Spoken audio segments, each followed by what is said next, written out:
Velkommen til Kanal 10 Kveld. Denne kvelden så skal du få 2 nye dokumentarer fra Hurtti Murtti. Det et filmselskap som vi nylig stiftet bekjentskap med. Vi har allerede vist 2 gode, viktige, sterke dokumentarer fra de. Den ene het Min nazifamilie, og den andre het One Ruler, som handlet om forfulgte kristne. Begge disse kan du finne ute på vår Play. Hvis du går inn på kanal10.no Play, så finner du de der. Det viktige dokumentarer og viktig budskap i denne tiden, og det skal du også få denne kvelden. Vi har valgt ut 2 dokumentarer. Den første heter Plan A. Det en som har en plan, og det bare en plan, og det plan A.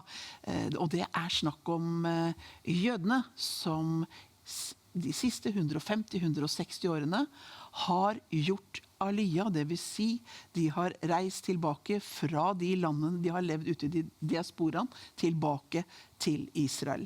Og vet du det, at i Guds ord så det over 70 bibelske profetier om at Gud vet når det nærmer seg tidens ende, det et av tegnene på endetiden, at han vil samle dem fra alle verdens hjørner og plassere dem i landet. Og der har han en hensikt. Og det kalles i dag for Aliya, det å reise hjem til Israel. Og vi vet helt fra dette startet spesielt etter andre verdenskrig, da staten Israel ble gjenopprettet, så ble det en trygg havn for jøder. Og i dag så det, når denne dokumentaren ble lavet, i 2016, så snakket de om at det var 8,5 millioner som jøder i Israel, men nå har det økt, det vel oppe i nærmere 9-10 millioner, cirka halvparten av alle verdens jøder, som har kommet tilbake til landet sitt. Og vi tenker på det, så flott, det bibelske profetier som blir oppfylt. Men for de som forlater landene sine da, og kommer ned til Israel, så kan det ha både positive sider og sine utfordringer. Og spesielt etter 1990, etter at jernteppet falt, og det var den store utvandringen av sovjetiske jøder, så kunne vi høre også gripende historier om familier som ble skilt. Kanskje de hadde noen gamle besteforeldre og oldeforeldre som levde i de landene hvor de hadde bodd i så mange år, og måtte da adskilles, for kanskje besteforeldrene skjønte at dette kommer ikke vi til å klare, vi får bli her, mens da kanskje barn, barnebarn og svigerbarn og så videre reiste hjem.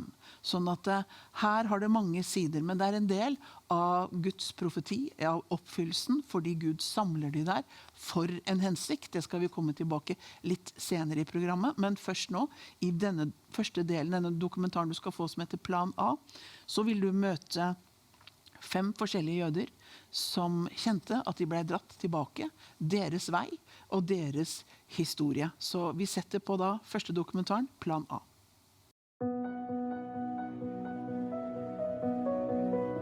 When I moved here, people would always make the joke, oh, Aliya made Aliya. That does mean the same as moving to Israel, going up, ascending, kind of entering a higher consciousness. So first of all, it was a name picked by my parents because they're like, wow, we thought it was a beautiful name. Little do they know that it would become my fate moving here.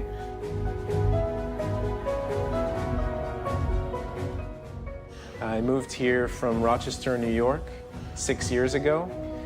I'm right now looking for work. I can see that the language is a big part, learning Hebrew, and I have been able to learn Hebrew, but it took some time.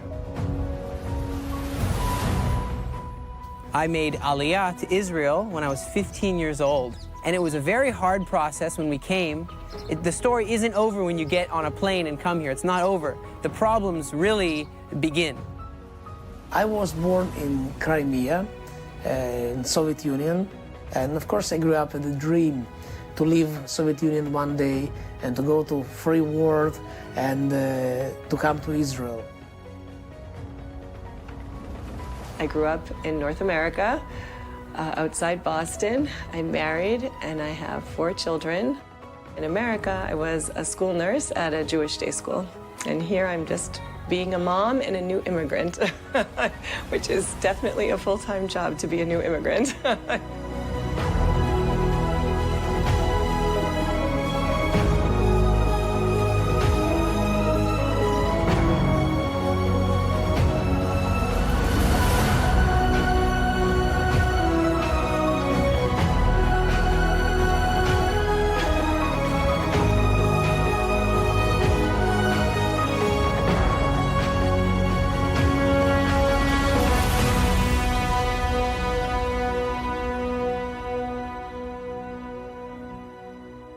So I think it was sort of several events that influenced my decision to come here. We grew up in a household that was very Jewish culturally. Both of our parents are rabbis, so we grew up in the synagogue surrounded by that. But Israel or Zionism was never really talked about. My grandma nearly made Aliya, or immigrated to Israel, in 1947, I think. So there was an influence, but it wasn't pushed on us at all. And then, really, it happened when I went to college and I got more involved in the Jewish and pro-Israel community that I started to learn about this beautiful country. So I did a year abroad here and met amazing people and totally fell in love with the culture. And that influenced me to want to immigrate here in 2010. And I was born in a Jewish family, but not a religious family. When I grew up, we had no churches and no synagogues. So I grew up in atheistic environment, but somehow I always believed in God, and that is very special. By the age of 18, I really was looking for God. I really was searching and praying even more. It was a time of uncertainty, and I really got lots of questions. I was happy with my life, and I just married with my wife, and we thought, maybe one day, because we are Jewish, so maybe one day when we're going to retire, we will go to our homeland and we will move to Israel. But of course, God changed our plans, and just in the middle of all our plans, He showed up and showed us all the scriptures and spoke to our hearts, time to move. And here we are. I moved here with my parents, and also my sister lives here. She's married and has 2 kids.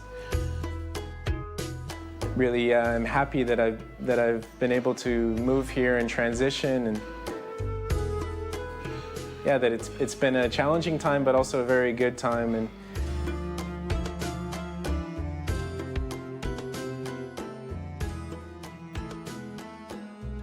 Well, I grew up in a family that was very Zionistic, not in a way of like people would come and make Aliya. I'm the first person in my family. My husband was probably the big mover and shaker. He has been very, very patient in his life. He came when he was like 20, and he wanted to stay then and ended up going back to America. And then when we were married and we had 2 small children, we came for 6 months. And we had only planned for it to be 6 months, but he very much wanted to stay, and I very much wasn't ready. And then you get to the point where your kids are old enough so we felt like if we didn't do it at this year, then we were gonna wait till we were retired, and we didn't want to do that. We wanted to come now. The Jewish nation developed during their exile in Egypt around the year 1800 BCE. After living about 400 years in Egypt, the Jews returned to the land of Canaan, the land that God had promised to their ancestor Abraham as their eternal heritage. The second biblical exile took the Jews to Babylon around the year 600 BCE. Then, during the Roman Empire, in the year 70 CE, the Jewish people were once again scattered among the nations to the 4 corners of the world. But, beginning in the late 19th century, a modern-day exodus began, with Jews once again returning to the Promised Land.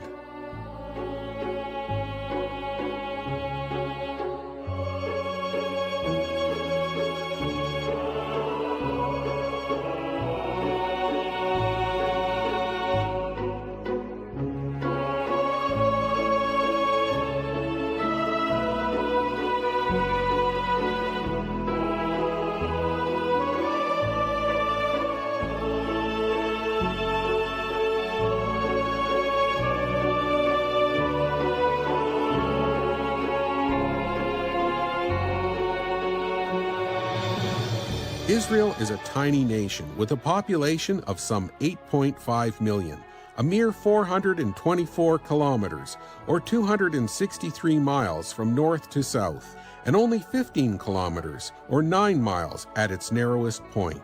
But in spite of this insignificance, Israel is constant front-page news. Israel was never easy country to live in. When you come as a tourist, it's nice, lots of fun, biblical heritage, just beautiful country and beautiful beach like in my city. So it's nice for tourists.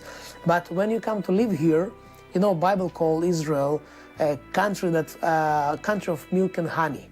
But to have been able to use milk and honey as a local person, as a local citizen, you have to work hard.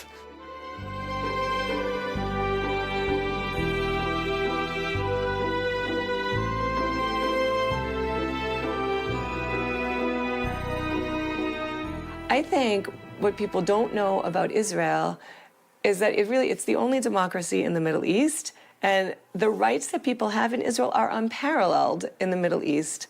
Like lesbian and gay community here, full equal rights. Arabs who are Israeli citizens have full equal rights. I think sometimes the media portrayals of Israel and what's the reality are so very, very different. It's sad. It's just really important to form your opinions based on facts and real experiences rather than regurgitating what the media tells you to, which, as I've been learning in school, often has an agenda. I think the land of Israel is a place that's certainly not perfect, but we have to protect our land here from those that are, as you can see, the land of Israel surrounded by all nations that want to kill us, and it's God's plan to protect this nation.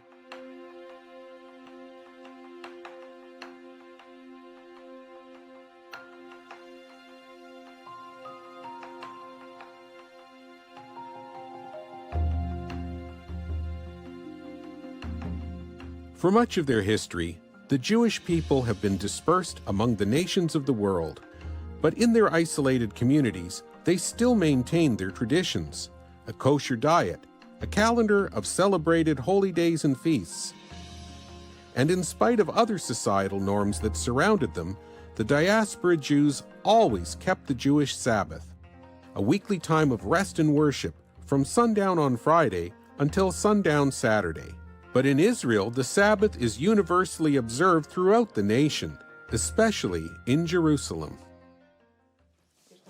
Shalom Aleichem, Malachi Asharet, Malachi Elyon, Mi Melech Malchi Amlachim HaKadosh Baruch Hu. Boachem leshalom, Malachi Ashalom, Malachi Elyon. Mi melech malchei amlachim HaKadosh Baruch Hu, baruchuni leshalom malachei Asher. Baruch ata Hashem, Elokeinu melech haolam, bore pri hagefen. Amen.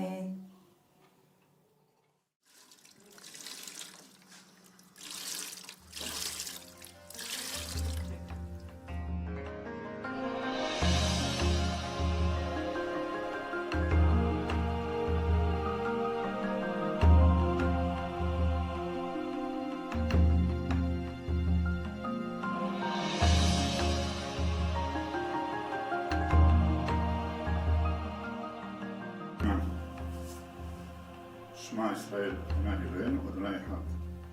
ברוך שם כבוד מלכותו, לעולם ועד. ואהבת את אדוני אלוהיך בכל לבבך ובכל נפשך ובכל מאודיך.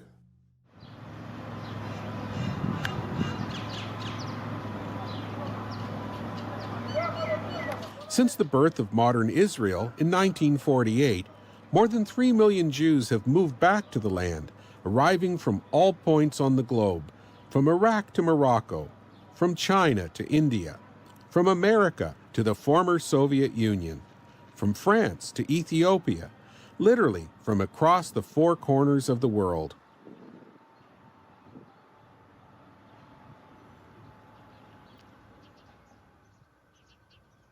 Moving to Israel means getting accustomed to a new way of life. We lived here in this apartment for about 3.5 weeks with like literally nothing. I had taken like 2 pots and 2 knives and a colander for pasta in my suitcase, and we had a folding table and 4 chairs that we borrowed from somebody, and we slept on air mattresses, and that was literally all we had. So it's been very pleasant to have like our sofas and our stuff and our beds and our blankets here from America. It's been very comforting.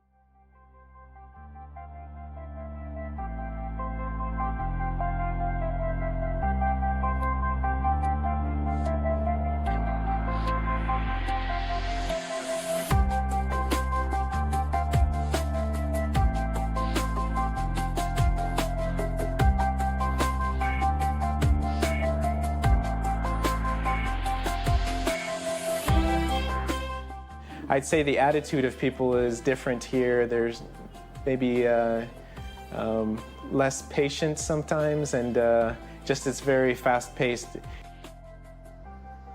It's different here living in Jaffa because it's right in the city and there's lots of noise, but it feels like a home, and feels like the people are friendly, and it's very much family-based here.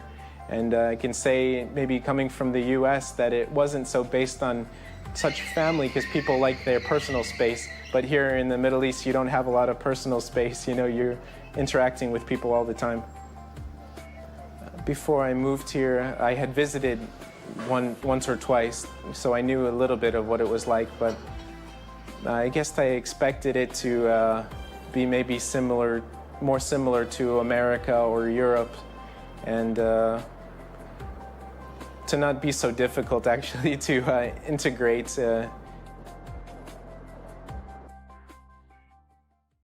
I'm extremely punctual. I'm always on time, even if I know the other people won't be on time. I can't break myself of the habit to show up when we've agreed upon. So bringing with me those expectations and coming here, you either have to drop them or you'll go crazy.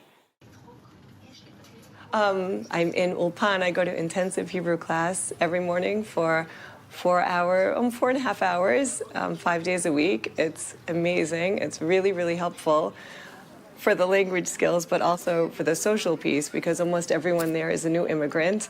And we're a very diverse group. In my group, we have people who are not religious, people who are religious, people who are from Russia, from the Ukraine, France. It's like a very, very nice mix of people. And so life feels, it's certainly challenging, but it's very, very beautifully easy in so many ways.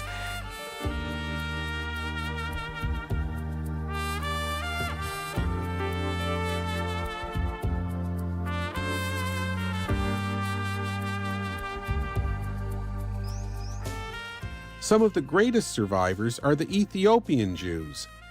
More than 20,000 of them moved to Israel during 2 secret operations carried out by the Israeli government in 1984 and 1991. While boarding the planes, many of them didn't even know their destination. After arriving in Israel, they faced a completely new reality, encountering a very modern society, a foreign language, and unfamiliar family hierarchies. While their elders struggled in their new home, the younger generation of Ethiopian Jews found it easier to blend into Israeli society.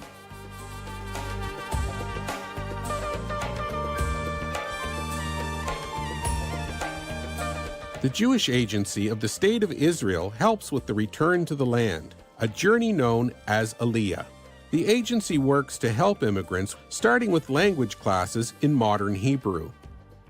Chaim Mailspin, who made Aliya from America as a teenager, remembers his own challenges as a new citizen. Today, he helps other newcomers assimilate into Israeli life. You have to find a house, you have to learn a language, you have to know, do I have to go to the army? How do I get married? Everything. This young entrepreneur founded the Aliya Return Center in his home city of Tiberias. The center also provides accommodation and support for immigrants. Chaim is also working with the Jewish Agency. He's expanding the Return Center in a former boarding school by the Jordan River. We have joined together with the Jewish Agency, and that's the one who does the Aliya and the absorption of Israel. We joined together with them, and we have now begun to lease this property. We are going to fix it up. We're going to all put our hands to the shovels and paint brushes and bring in contractors, and we are going to see this place again fulfill.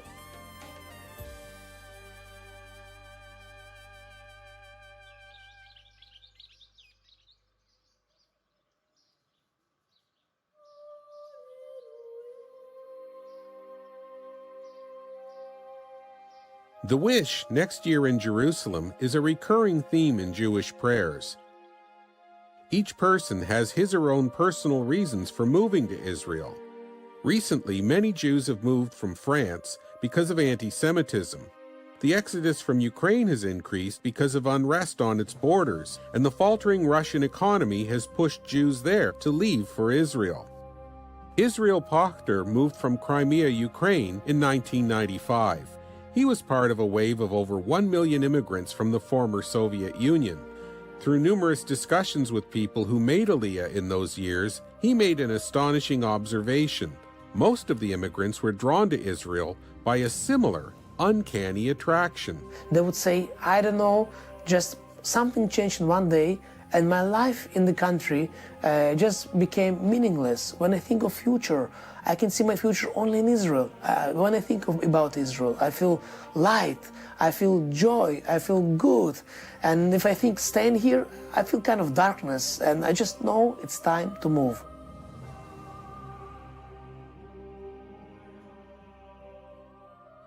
Many people really moved because they felt it. They totally atheists, not believers of any kind, but they felt something inside, and they felt like we need to move. And many would justify it, saying like, for the future of our kids, for the future of our nation, to keep our identity. But I can tell you, it was a really move of God. And that idea of yearning for Zion and wanting to come back here has stuck with us from the exile throughout the diaspora. So, the birth of modern Zionism with Herzl is just another manifestation of that.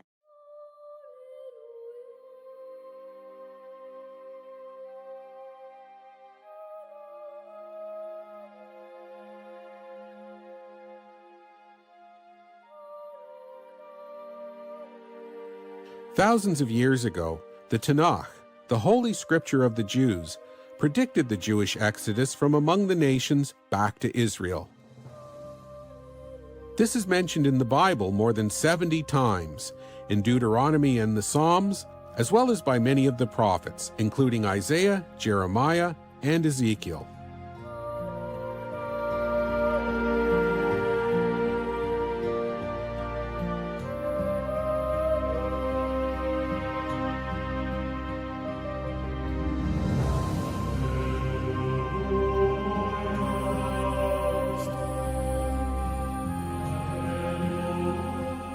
Bible speaks a lot, specifically about exodus from the northern countries. If you go north from Israel, you come in first to Lebanon, Syria, Turkey, then Eastern Europe, Ukraine, and Russia. And actually, it's going straight to Moscow, which really represents all the Soviet Union countries and Russian-speaking world. So actually, I found there is many scriptures speaks about Aliya, or movement of God. Because God's saying always, I will cause Jewish people to come back to land of Israel. I will do all kinds of miracles. I will take them out. And it's been growing in my heart, and I felt like, wow, Bible speaks about me. You know what, the way that I always learned it is that Israel is really the place that all the Jews should be trying to live. And I'm really pleased to be a part of it. I don't know, does it mean Mashiach is coming and that I'm being here? I wish I could say yes, but I don't know. I'm not learned enough to say that.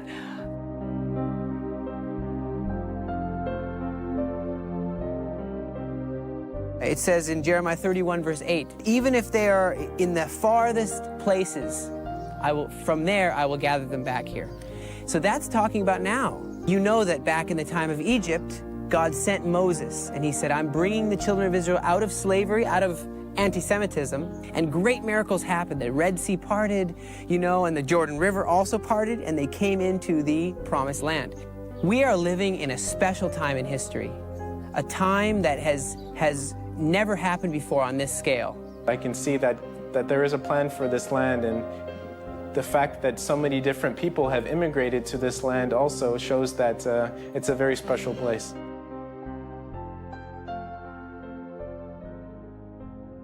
Speaking about conflict here with the Arabs, or probably right way to say Muslims, maybe even better to say radical Muslims. To understand this conflict, we need to go back to history. And what happening here, it's not just conflict between people, but in our case, in case of Israel, the conflict is spiritual.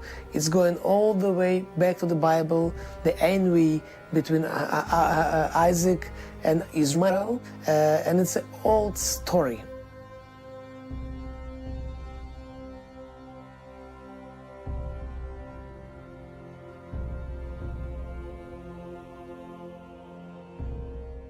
The distinct identity of the Jews has set them apart from other nations. Perhaps this could explain some of the hostility directed against the Jewish people. A lot of times Jews, and this is part of the heritage wherever we've been, whether that's Poland or Morocco or the United States, vary within our own community. And this disinterest in assimilating has frustrated a lot of people in the countries, which of course leads to anti-Jewish sentiments. So I never felt discriminated against, but I did feel very happy when I was within the Jewish community, because there's a certain cycle of the year with holidays and food and traditions and religion that you kind of blend into. So it's nice that when you're here, you don't have to explain if you need Passover off or there's a certain life event in your family. And also to finally feel like you're part of the majority. For all my life, I was in the minority. I went to a school with 4 Jewish kids. It's so nice for my kids not to feel that.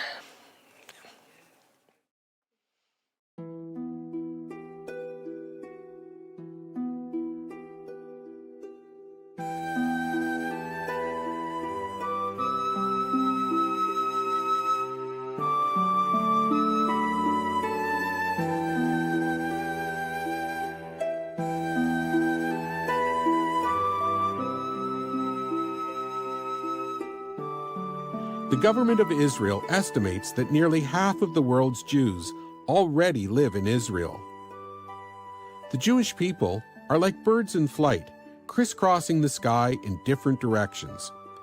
But as birds instinctively fly south when winter approaches, so too Jews from around the world are drawn towards Israel, as the world's opinion becomes colder and hardened against them. I've always said that, Israel needs to be here because you never know when Jews will have to leave their country. We've seen this recently in Ukraine. We've seen it with France. We just brought over some of the last Jews of Yemen who are being threatened to death. So, it's important that it's here because America's safe, and people say it always will be safe, and I do believe that, but you never know. You never know when having a safe haven will be a good thing.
var sterkt å høre disse 5, og du dro kanskje kjensel på den ene, Israel Poktar, som også har blitt en god norgesvenn, ofte på besøk i Norge, og som vi har den glede av å også ha programmer av her på kanalen. Og det sterkt å se hvordan jødene gjennom alle disse årene, tenk det, fra 70 år etter Kristus, hvordan de ble spredt ut til alle verdens hjørner, kommer nå tilbake, og de har beholdt tradisjonene sine.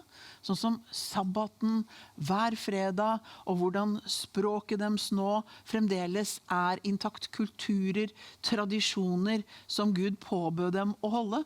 Hvordan det, selv om det ikke der frelsen ligger, den ligger i Jesus ene og alene, men hvordan tradisjonene og den forordningen Gud ga dem har bevart dem som folk, det vil si Gud har bevart dem som folk. Og nå, det refererte jo til flere bibelvers i den dokumentaren du nå så, som jeg sa i sted, så det jo over 70 profetier om at dette folket skal samles. Og Esekiel 36 snakker jo om dette her, at han vil samle dem fra alle verdens hjørner, og som han sier, jeg gjør det ikke for deres skyld, sier han til de jødiske folk, men for mitt navns skyld. Sånn at når du og jeg blir bedt om å stå med det jødiske folk, trøste som å bli bedt om, stå med dem, velsigne dem, alt det som Bibelen forteller om hvordan vår relasjon skal være til det jødiske folk, så det jo på grunn av Guds ord sier det, fordi han har en plan hele veien. Og nå skal vi over til del 2 av de dokumentarene vi har lyst til å vise dere denne kvelden. Og den heter Wallbrakers, det vil si de som bryter murer. For vi vet at helt både før, men også spesielt etter at staten Israel landet ble gjenopprettet og jødene kom tilbake, så har det vært konflikter, det har vært motgang, det har vært kriger, og vi ser også i den tiden vi lever i nå, mer enn noensinne, hvordan alt dette her har eskalert, alt etter 7. oktober i 2023, og nå den krigen som har vært frem til nå med Iran, og vi ser det økende antisemittismen og hatet over hele verden, ikke bare nede i Midtøsten, og at Israel merker det der hvor de nå bor, men vi ser det over det hele. Og av denne dokumentaren du nå skal få høre, så har du og jeg noe å lære. For det vil også si det at Gud samler sitt folk i landet. Esekiel 36 sier også det, at det en hensikt til at han samler det der, for han skal stenke rent vann på den, står det. Han skal gi dem et nytt hjerte, ta ut dette steinhjertet, sette inn et kjødhjerte, og gjøre dem klar til å møte sin konge, sin Messias, som du og jeg allerede har fått lov til å tro på, Jesus fra Nazaret. Og det skjer. Både jøder og arabere får møte med Jesus i denne tiden. Både i Israel og ellers i Midtøsten, midt oppi alle konflikter og kriger og uroer som vi ser, så går Guds rike fram. Så den dokumentaren du nå skal få se til stor inspirasjon for oss også. Og som en av de sier, du vil også her få en kjent den. Det den arabiske pastoren Salim Salash fra Israel. Og ellers så møter du flere, både jøder og arabere, som sto i denne konflikten, som kjente på frykten, som kjente på hatet. Men så fikk de, kan vi si, en berøring i hjertet av Gud. Men ikke bare en liten berøring der og da, men en berøring som forandret hjertet. Og hvis de kan fortelle hvordan Guds berøring i deres hjerte, og at han får fortsette å berøre dem og forandre dem, at hat og frykt blir vendt til forsoning, kjærlighet, og at man står sammen i åndens enhet, ja, det noe du og jeg også kan ta med oss nå i den tiden vi lever i. Så nå skal du få siste dokumentaren denne kvelden, som da heter Wallbrakers.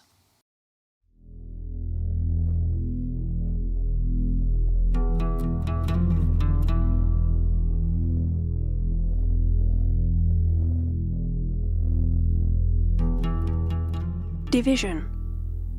We can see it everywhere, between individuals, countries, and nations.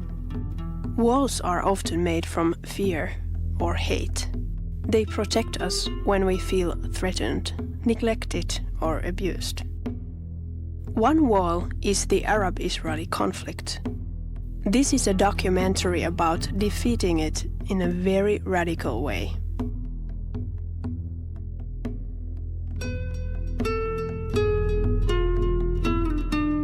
In 80, I was in the scout. I was a teacher for the young boys who are coming to the scout, how to prepare the bomb, how to kill the Jews.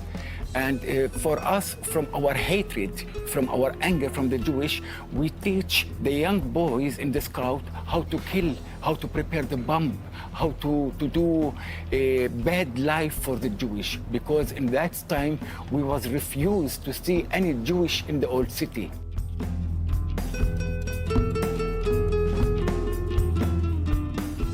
In the time I be very young, I remember a lot of terror attacks. It's happened here in Tel Aviv and in other cities. And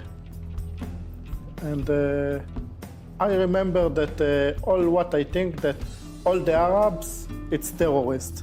Because of these things and because I see a lot of bad things happen in my country, in my heart, I begin to hate very strong the Arab people.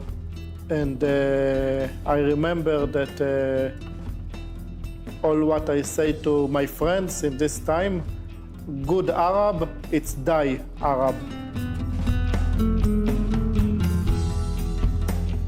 I remember after terror attacks, we go, some group of people just find Arab people and beat them in revenge because all what happened in Israel.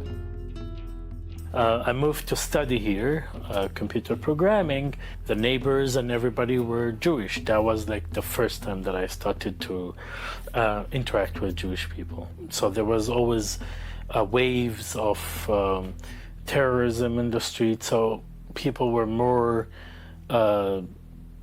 afraid from the Arabs.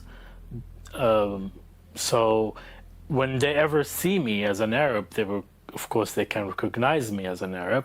So they will be afraid from me, and they would be treating me as a terrorist sometimes, even though I'm not a terrorist. So their hate or their discrimination reflected on my personality. So I started also really to not like the Jewish people. They didn't want to do anything with the Jewish people. In Israel, Arabs and Jews are separated by language, religion, and culture. They do not have much interaction on their free time, and that feeds suspicion and hostility. Relationships between Arabs and Jews depend a lot on area. For example, Haifa is a very mixed city where both cultures live in harmony. But the closer you get to Jerusalem, the more tension you can see.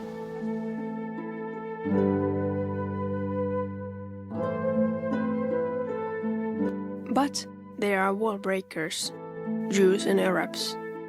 You can find them on both sides of the checkpoints. For security reasons, those who live under the Palestinian Authority could not speak with us. But we met Christian Arabs and Messianic Jews from Israel.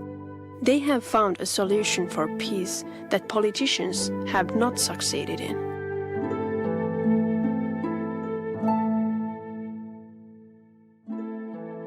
Raja Salame grew up in the old city of Jerusalem. From his childhood, he was taught that Jews are the enemies. Raja became a drug addict and a father of 6 children. For the future of his family, he went to a rehabilitation center in Haifa, inhabited by both Arabs and Jews. And when I go there and I hear Hebrew, I was so scared and afraid because I was looking to myself what I am doing here with these Jewish people, and I was so scared. And I remember that I go to the kitchen, I steal a knife, and I keep it with me for a few days because I was afraid that something will happen to me. But there were kind people, and especially one Jewish man who helped Raja a lot. This melted his fear away.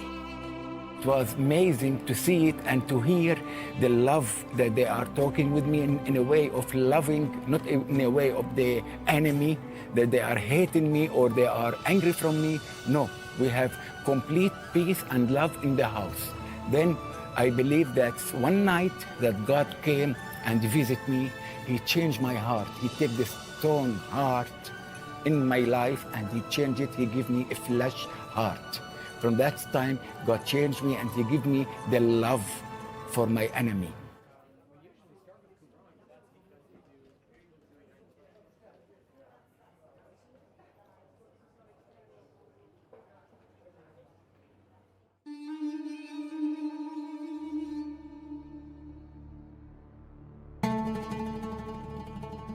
Hurtti Cohen comes from a very traditional Jewish family from Tel Aviv. He felt hate towards Arabs because of terror attacks in Israel. As a teenager, Hurtti met Messianic Jews, Jewish people who believe in Jesus. At first, he resisted them, but later on, Jewish scriptures convinced him that Jesus, Yeshua in Hebrew, is the Messiah. Something very strong happened in my heart in the time I started to believe in Yeshua. It's changed all the way that I thinking. I read in the New Testament something that I not read in any other place, that Yeshua say, pray for your enemies. Yeshua say that, pray for your enemies, and it's very touch in my heart. It's not just touch it in my heart, it's changed my heart. And I understand new things. I understand that all the conflict, it's not just because the people, it's a spiritual war. And it's very changed my heart. And now I have a lot of Arab friends.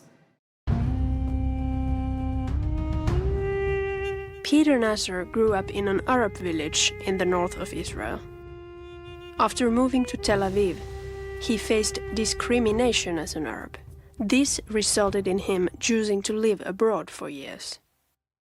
Back then, I also hated half of the world, probably, and hate, bitterness all filled my heart. And as I started to read the Bible and I started to understand that, really, first of all, I'm not Christian. Although I claimed to be Christian, but I wasn't Christian. I was just a man that trying to seek peace by my powers. So I started to read the Bible and I really prayed and I said to God that, you know, I don't know, what can you do? You know, but I'm really desperate and I'm broken. If you really exist, if you can change my heart, please do. And that was the first time that I really started to feel peace in my heart.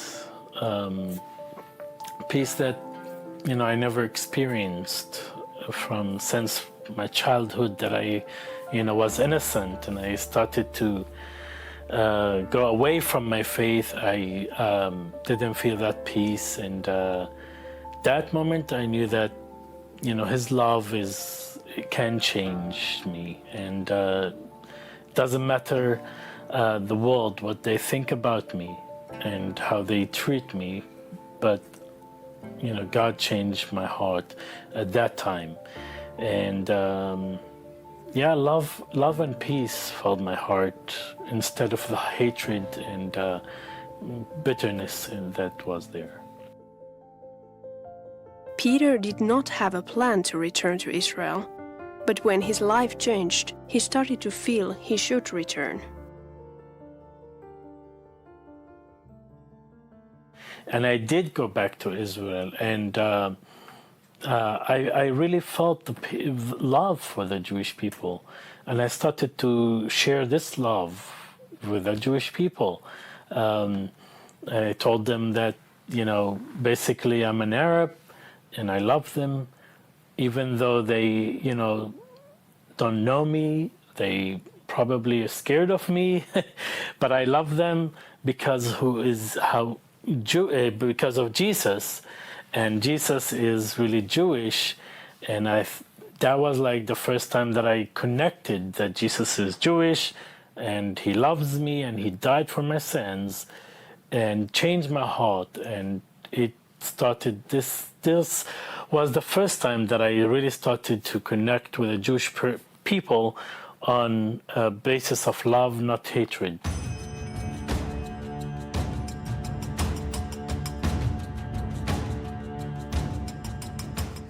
Joel Yelsky is a Messianic Jew from Israel. He had a very complicated relationship with Arabs because of bad experiences. When I was in the military, I remember an attack that took place in a village called Itamar, and a family was killed there. An Arab Palestinian person went into their home and killed the family. And I remember sitting in my base. It happened like very near my base. It was a big mess. Everybody was called up. And I remember sitting there that night. Nobody slept that night. We were up all night.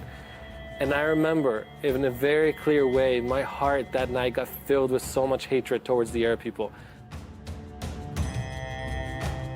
Later on, when Joel was working in a store, 2 Arabs attacked him, and he had to get 21 stitches on his head. After these conflicts, Joel did not want to interact with Arabs, but God called him to be a wallbreaker. And about 3 years ago, the Lord really changed my heart and took my life in a very new and different direction. And so I started looking for opportunities. Where can we really join in with Arabs to see unity within the context of worship and prayer, developing relationship? Joel is working at the House of Prayer in Jerusalem. It is opposite the Temple Mount, a place in the center of the conflict. Just behind it, the younger generation is learning how to hate. I am living in Christian quarter, in the end of Christian quarter, in the beginning of Muslim quarter, and there is a school for the kids, for the small boys and girls, for the Muslim area. I hear them every day what they teach. They teach killing, they teach blood, they teach hatred. In the north of Israel, Arabs and Jews often get along better than in Jerusalem. There is just a lack of communication. That was true for Salem Shalash, a Christian Arab pastor from Nazareth. He did not hate Jews, but he did not know many either until he went to Bible school. It was historical days for me. We were 12 Arab pastors and 12 Jewish Messianic pastors. It's like the tribe of Israel and disciples of Jesus. And, you know, we were together, lived together, even we have intensive courses that we spend in the hotel time together. It was really heaven on earth. And, you know, for many years I didn't know that there is real believers, Jewish believers in the land. When I met them, I felt that we are one family. Several organizations work for peace and unity of Arabs and Jews. Joel and the House of Prayer concentrate on conferences that gather hundreds of young Jews and Arabs to worship God together. And we saw God move in an amazing way. I mean, we just saw God deliver young people from bondage, from hatred. We saw people just hungry for more of God. And God really showed up in a very powerful way. Some Arab and Jewish believers even perform reconciliation in their marriages. Peter, an Arab man, has a Jewish wife. They met during an evangelistic outreach of the organization called Jews for Jesus, where both of them are working. So from that time, I started to like this girl, and I didn't think about it much that she's Jewish or not. But later on, after a couple of weeks, we started to date, and then I realized that she's Jewish, and I'm an Arab, and that was for me a step that, okay, I love the Jewish people, but this is another, you know, situation here, culturally we're different, thoughts and how we view the world and stuff like that, it must be different. And it was, even for my parents, a little bit hard that I'm gonna marry a Jewish woman.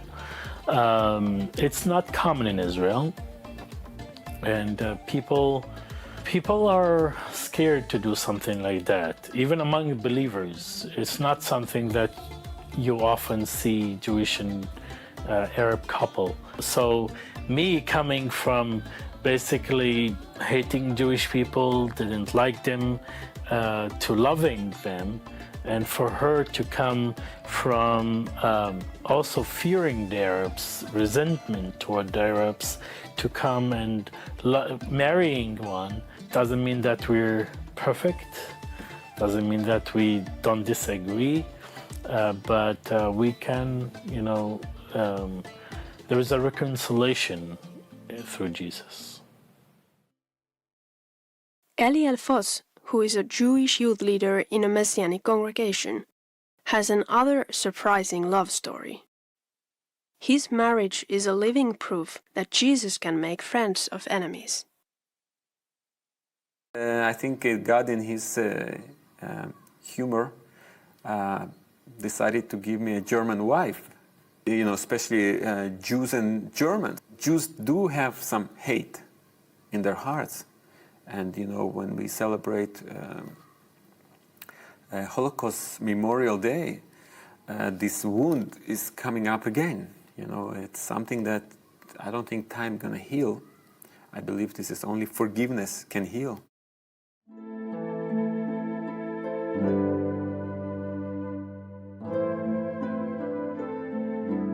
Forgiveness is a crucial tool in breaking down walls, because it does not turn a blind eye to hard situations, nor does it encourage us to hide our hate or fear.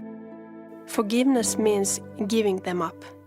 It does not always change our conditions, but it changes our perspective. You have to learn to live within the conflict because it isn't going anywhere, at least not anytime soon the way I see it. I can't solve it, I don't have the answers to it, but we need to start looking for how do we live above that. And so that's why I see worship and prayer such a powerful vehicle towards unity, because it really sets our eyes on Jesus and away from the reality of what is happening around us. Today, many people face pressure, conflict, and fear in their lives. Is it possible to rise above them? I think we as believers, especially as believers, are not this worldly thinking, or being afraid of something. This is not our way, because God is with us. He is our confidence. I think what the enemy tries to bring in more than anything else is fear. And that's what this conflict is actually, a lot of it is about fear, intimidation, getting people afraid of one another. If you can keep people away from each other, they'll never develop relationship. The conflict you see happen in Israel is very similar to what's happening in all of the Middle East. And I think also Europe is starting to experience that. And a lot of it has to do with fear of Muslims, terrorism, and again, it goes into fear and intimidation. But we know for a fact that God is moving, and thousands and tens of thousands of people are seeing the Lord for the first time in their life. People who would have never heard the gospel before. And there's a promise in Isaiah 19 that speaks about unity between Israel, Assyria, and Egypt. And that really speaks to the region of the Middle East. So more than just a little picture of Israel and the Arab people here, there's something about the Middle East that is happening. And there's not just a vision for unity with Arab people here in this land, but unity with Arabs around us. Israel and the Arabs of the Middle East, God promises that there will be unity there and they will worship the Lord together. And when they do, it's going to release a blessing to the earth. And ultimately, that's what we're pursuing, for God to release that blessing to the earth through the unity that we want to see happen between Jewish and Arab people together.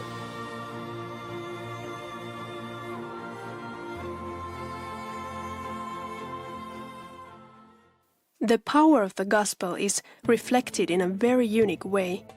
when Christian Arabs share the message of Jesus with Jews. And I'm here for one reason, to share the gospel to everyone I meet, Arab and Jewish, both of them. We want to tell them that we love you, Jesus died on the cross for you, and he wants to save you from eternal death to eternal life. And we want to make them jealous. And you know, we share these projects, you know, that with these people, you know. First of all, I visited a family, a Jewish family, and I shared with them, you know, a food package. And she was looking at me like this, and she was shocked. Arab giving Jewish food? Why? She said, why you are doing that? Arab and Jewish fighting all the time together. Why you bring food for us? I said, because Jesus teach me to love you. And I want to share with you about the truth. Which truth? It's your Messiah. This is your Messiah. This is your scriptures.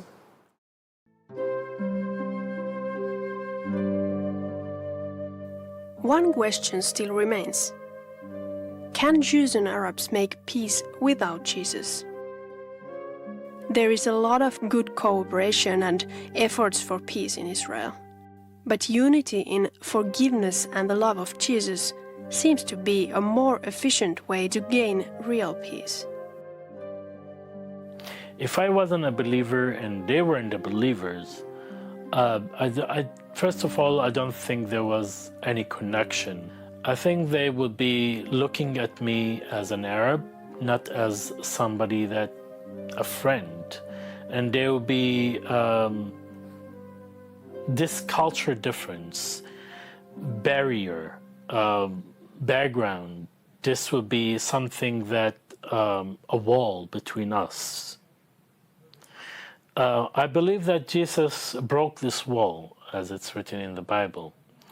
There is no more Greek or Jew, as it says. We all one, and we all brothers and sisters, and that's how they see me. With Yeshua it's different, because if now have a political solution, I know this political solution, it's just on the paper, nothing not happen in the art. But Yeshua, he changed the art. It's not about the paper, it's about the art. Yeah, it's like religious. Religious, it's a lot of time about the paper, but Yeshua want to do the peace in the art. Because of that, one of his names, it's Prince of Peace, because he come to give the real peace. And this is what I see in the time that I be with Arab believers.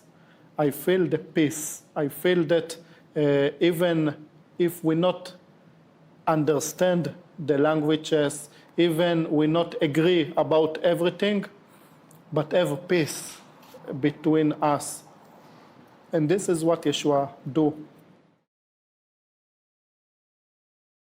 Actually, I never talk with the Jewish in the politics side, because if we touch this politics point, we will become angry from each other. So this is why every time I say the politics, it's not for us, because we are not coming to be angry from each other. We are coming to show love. The moment that we show love, we are in quiet and peace. It's so easy to, in a split second, lose the unity, you know, get into arguments, and things blow up, especially if you're talking about a group with so many different people. There's a lot of differences to work through. How we do church life, how we do family life, how we think politically and theologically. And you have to really overcome that. And the only way you can do that is by focusing on where you have common ground, through relationship. As you build relationship, you get to know the person and you build trust. And when you build trust, you can start seeing the disagreements and you're not afraid to disagree. And that's very important, because we will disagree. Me and my friend, we disagree on issues, but we have enough trust to know that that's not going to break our relationship. And reconciliation is not something that happens once and then you're done. Forgiveness is ongoing, and it comes on both sides. You have to do it on both sides. And we have to learn how to continually forgive, allow our hearts to be tender with forgiveness, to turn to the Lord. I mean, you're going to experience moments of bitterness, and you're gonna start feeling that hatred come back up. There's moments where I start feeling that within my own heart, and I have to turn to God and say, God, help me. I'm feeling that bitterness again. I don't want that. Psalm 133 has a very interesting promise. It says there how good and pleasant it is for brothers to dwell together. I really see that there's an anointing when there's unity. There's a breakthrough that happens when there's unity. God is there. So suddenly you become part of big family. And this big family, you don't choose who is in your family, you know, and you realize that suddenly, after reconciling to God, there are people that naturally you wouldn't be in contact with them. Naturally, it's not natural. You know, naturally you don't want to be with them. So I believe it's really important that the Christians we really understand the message of one new man. That on the cross, it says in Ephesians, He died for us. And through Him, through His blood, we are one new man, Jew and Gentile. If Jesus can unify Arabs and Jews and make brothers out of enemies, is there any wall of hate or fear in our lives that He would not be able to break down as well?